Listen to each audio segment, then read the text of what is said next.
YouTube, Derek here with Berg Knives and Sharpening. Wanted to take some time to show you how I sharpen a bread knife. So this is a local bakery's knife. It does not get treated very nicely. There's a lot of chips and nicks missing out of the edge. It's in pretty rough shape.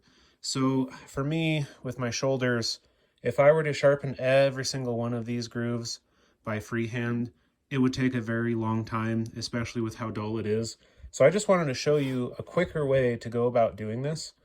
I use a spindle sander, and I use these little 1-inch for this size of serration, 50 grit, coarse, really mean, nasty drum sanders. So with the drum, it's just rotating and it's round. So you can actually stick it in between every single tooth like this and watch it file away. It's pretty cool. So right now I'm going to go ahead and readjust my camera angle so you can see the action a little better. So here we have the drill press. It's all set up and ready to go with our 1-inch 50 grit drum sander. And what I do is I just push the serrated edge into the spot, and what you'll see happening is these will widen just a tiny bit, and there's going to be a silver lining that's going to start appearing at the bottom of this, which is your burr. Then I flip it over and I check and I make sure that my angle looks good. That is a learned skill more than a taught one.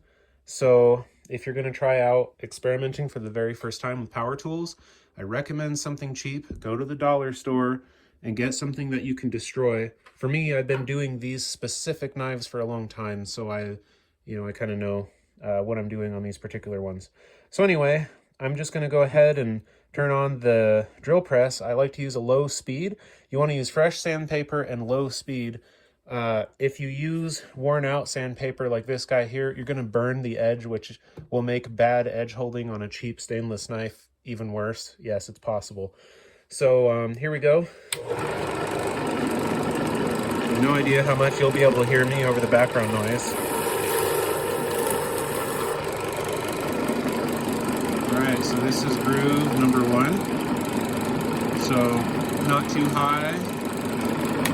I'll just turn that off. Not too high up. I'm not reprofiling the bevel. I'm not going too low where I'm micro beveling it and making it really steep and really dull. So then on the back of it here, you'll feel a burr. So I'm just going to do a couple of these for the sake of time, and then I'll show you the whole thing when it's done, and I'll show you the next part of my process.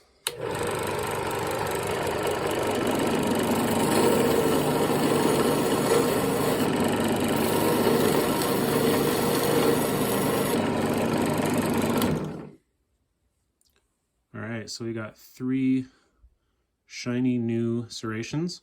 50 grit is too coarse for a sharp edge. You are correct. However, this is a bread knife. It's designed to saw. So what you'll see in a moment here is this is a foundation for the actually sharp edge that I'm going to put on this. This is the only grit that I'm going to use. It'll make sense in a second. So now we have all of the serrations have been redone.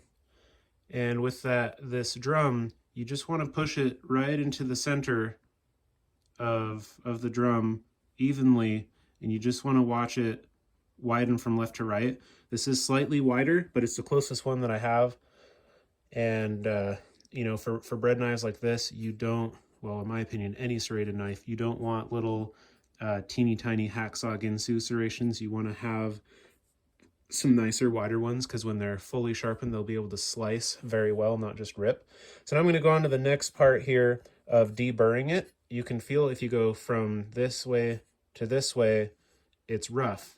That's because your edge has now been ground down thin enough where the abrasive, if it was flat at one point, as the abrasives are going over it again and again, eventually it's going to hit it, one of these little rocks, it's going to hit it and it's going to bend it over this way. So your edge it's thin, it's just pointing the wrong way. So now we're going to straighten this edge. All right, so this is a Scotch-Brite belt. That is like the green pad you use to scrub your dishes. And I got these for the 1x30 Harbor Freight belt sander. I've been using this belt sander, got it for $50 for about, I don't know, 5 years. It just Man, I could replace the bearings maybe, but otherwise I'm impressed. Anyway, this knife here has a neat brushed look. So I'm going to use the Scotch-Brite belt to finish this blade, and I want to make sure that it looks as close to possible. So for this method, I mean, with black knives and coated blades and sand-blasted blades and everything, it's just be aware of this as a finishing method. But for me, with this, it works really well to just turn this belt on and to go all the way down the edge, and it'll re-straighten it.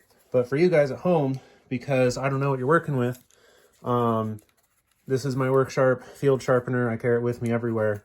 So the round ceramic works really good for this kind of a trick, but you can use your favorite sharpening stone really. Even if you just want to go to the edge of your stone and make sure that you're lightly straightening the back of those teeth. And you just want to make sure that when you go this direction, you can't feel them at all. You want to lay it down close to flat. You want to be up a little bit from flat, just a hair, because the back of a serrated knife is a zero grind and you don't want to alter that too much, but you also don't want to scratch your blade. So once you just file off the back of the teeth like this,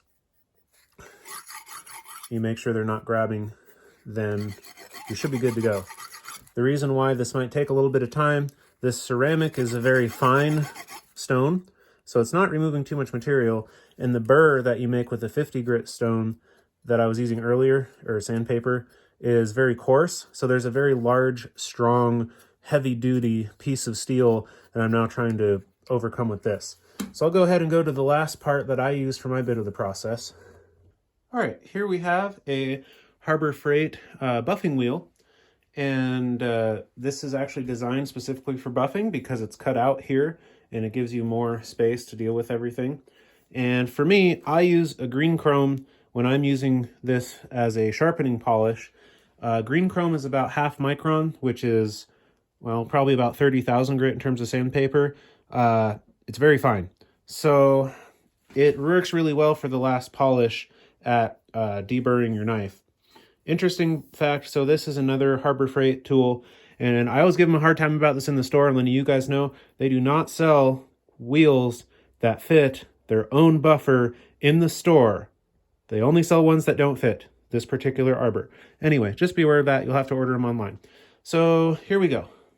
Safety consideration with a buffer is that you want to make sure whenever you're using it that you have a lot of space between the buffer and any edge. If you roll up like this and it catches it, it will bring it around in a neat circle just like this. I had a friend whose dad lost his finger that way. So just make sure that when you're buffing, it's cocked at an angle to keep the back of it away. If you want to do the opposite side of anything with a buffer, you rotate it around and you do the same thing, and you just do both halves of the blade. So the first thing I'm going to do is the back here that we just went over manually. Reason why we did that is because it'll start shredding your buffing wheel. So I'm going to finish that process really quickly with the buffer. What you want to do is you want to be close to the original shape, which is about a flat grind. So you're wanting to plant that circle in the buffing wheel, the radius, the point of the curve. You want to just kind of try to be slightly above your edge right here. If you go too far into it, if you're too steep like this, it's just going to strip the edge off and you'll actually dull it. So on both passes, you're going to have, you got to be careful of your angle of which way you're going. And then always make sure, of course, that you're not doing it into your edge, and you have to be pulling it down. So the direction of this tool is down, so it's going to spin this way, so it's going to harmlessly brush this way. If you were to do it like this, again, it's going to destroy your edge, destroy your buffing wheel, possibly grab the knife, and bad things will happen. So just wanted to take a second to point out those. I think Bob Lovelace said that the buffer was the most dangerous tool in the shop. So it's fluffy and it's cute, but just be aware of that. Gonna have to go ahead and freehand video this one. The stand that was clamped on my vise, it was being vibrated to death. So really all I did is I turned it on and I just tapped this buffing compound here to the wheel. So again, same concept right here. It's probably gonna grab it and throw it. So you just wanna start, about there on the edge of the buffer. to make sure that you're always on the flat of a thing. Gets a little green. I'm doing this with one hand so I can show you guys and hold my camera. It's my iPhone.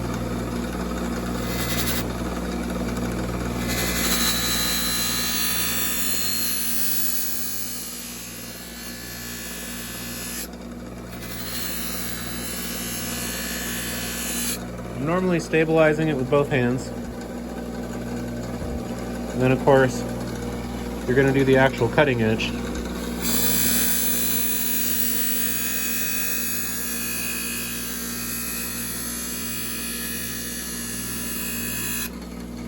Now I was going up a lot more this way than I wanted to because I'm not used to doing this free-handed.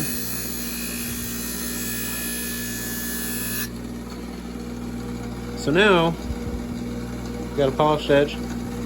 You always want to do a light stroke on the back because you just made another burr. So you gotta real lightly and more quickly, you gotta take that off on both sides. So I usually do just a few light passes like this, just barely touching it at all. So then here comes the fun part. This is a wax-based polish, and so I have to get this off of here. It's melted onto the blade while it's still hot. It's really easy to get off. I wear a junk shirt whenever I'm down here. And anyway, so just go ahead and make sure whenever you're washing a blade of any kind for the rest of your life, you never pinch any closer to the edge than here for going straight up and down the blade. And if you clean your edge, always go in a stropping motion like this, because no matter how sharp it is, you can't cut yourself if you're not touching the actual edge. So that's just a heads up. I've sharpened some knives for people who weren't super educated in that regard. So I just, again, safety tip, wanted to make sure you were aware of that. So I'm going to go ahead and clean this off and do a real quick cutting demo. So the other comment I made at the start of this video is, why am I using such a coarse grit? Well, first of all, I did experiment and see if it was necessary to do multiple grits, but I found with this method for industrial kitchens and everything that we're not sure how surgically sharp you should get their stuff, especially when they don't take care of them very well. A 50 grit edge is actually sharp if you buff it, and the reason why is because the particles inside of the felt wheel are getting in between the very large scratches that are on there, and it's basically treating like a micro serration on top of a micro serration on top of an actual serration. So for, you be able to just take a bread knife and slice, like this, it makes a really big difference. So when I'm not talking, it only takes a few minutes. It's just the 3 steps. You do your grind, you remove the back burr with something to make sure you don't shred your wheel, you buff both sides, you clean it, you test it, and always put tape over your edge whenever you're sharpening a kitchen knife. I always use painter's tape, especially when I have customers or something, if it doesn't come in a sleeve. So there is my attempt at demonstrating how I sharpen bread knives, and I hope this was very helpful, give you some good ideas, and maybe you learned something. So let me know what you think. Thanks.